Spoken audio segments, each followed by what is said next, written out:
Korupsi sudah menjadi masalah kronis yang terus menggerogoti bangsa ini. Minggu lalu ada perkembangan terbaru dalam kasus korupsi proyek BTS 4G di Kemenkominfo.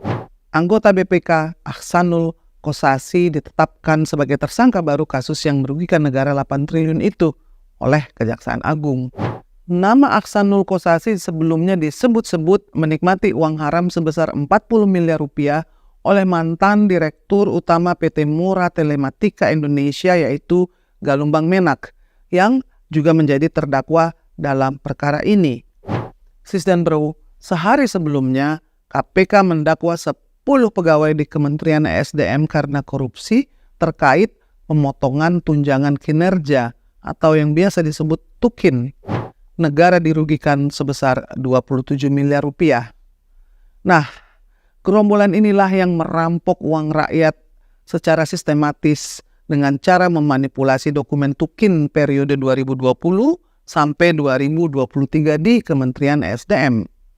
Bahkan salah satu terdakwa yaitu Lenhard Febrian bisa merampok uang rakyat sampai 9 miliar rupiah.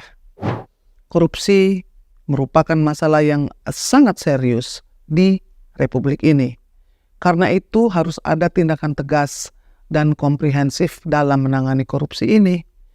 Nah, di tengah-tengah kondisi yang semakin mengkhawatirkan ini, RUU perampasan aset menjadi sebuah langkah yang mendesak harus segera diambil oleh DPR.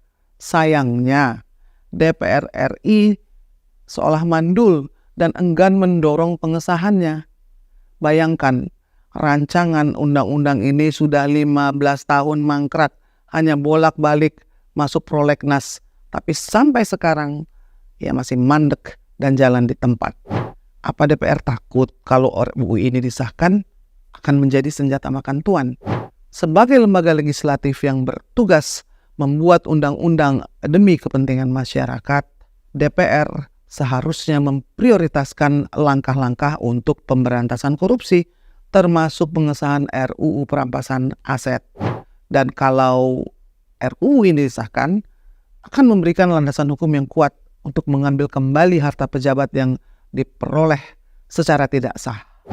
Tidak hanya itu, para pejabat yang memiliki harta kekayaan yang tidak wajar dan tidak bisa membuktikan perolehan hartanya bisa dirampas oleh negara.